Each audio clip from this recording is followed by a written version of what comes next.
Hello guys, good morning. So day 3 na tayo no ng ating pagkukopra. Maggagatong tayo ngayon.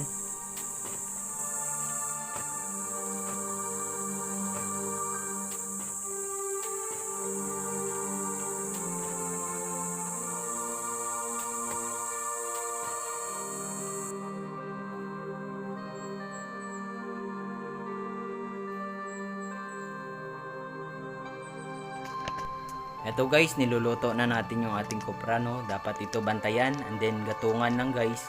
Kahit sa pagkain mo nito guys, kailangan mo bantayan baka masunog yung kopra. Kasi pag once na masunog ito guys, wala nang buyer na bibili ng kopra.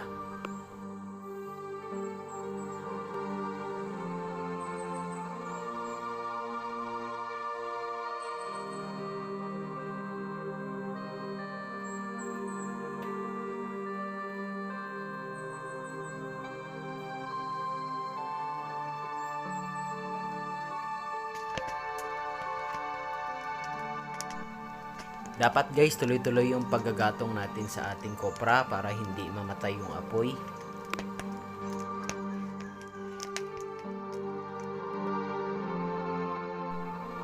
Ito na guys yung mga kopra na niluto natin. So dapat nakataob ito lahat para maluto yung laman nito.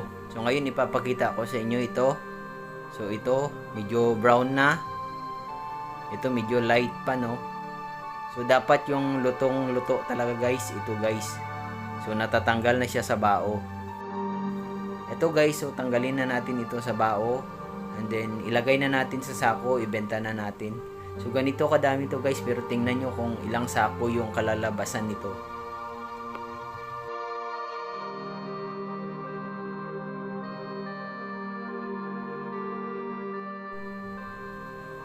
Eto guys, ito naman yung bao ng ating niyog no. Ang gagawin natin dito guys, gawing uling ito. Pero hindi ko na ito ipapakita. So ito naman yung mga niyog na natanggal na sa bao. So ito, lutong-luto na ito guys. So, tingnan nyo guys.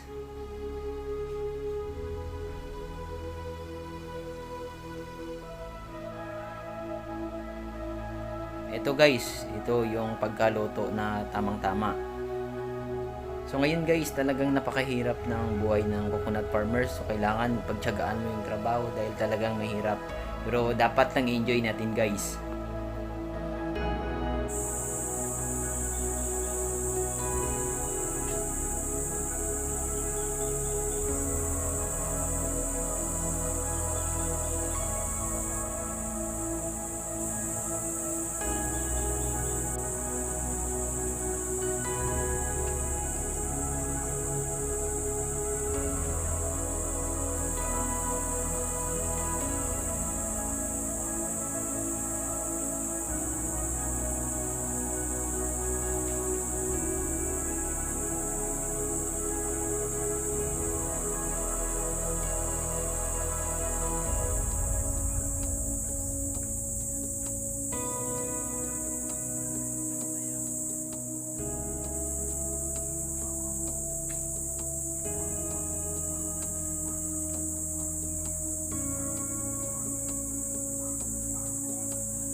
Guys, ito na yung kabuuan ng ating kopra no, sa loob ng ilang araw.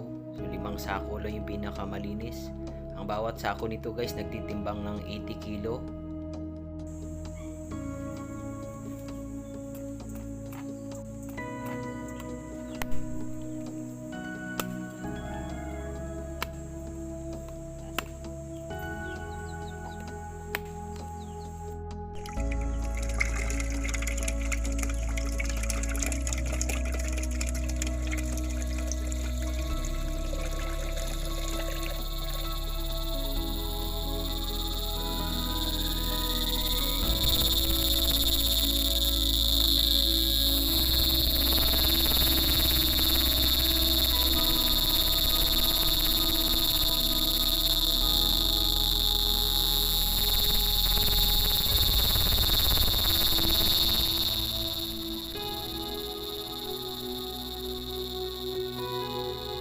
Guys, magluto tayo ng bukayo.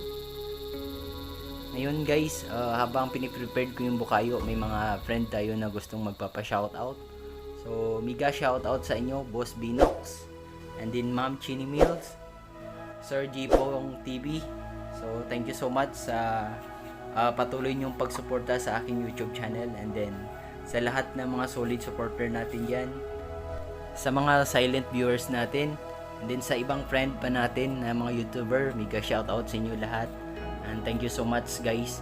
So patuloy nyo po akong suportahan sa aking YouTube channel dahil mas marami pa tayong magandang vlog na gagawin. So thank you guys.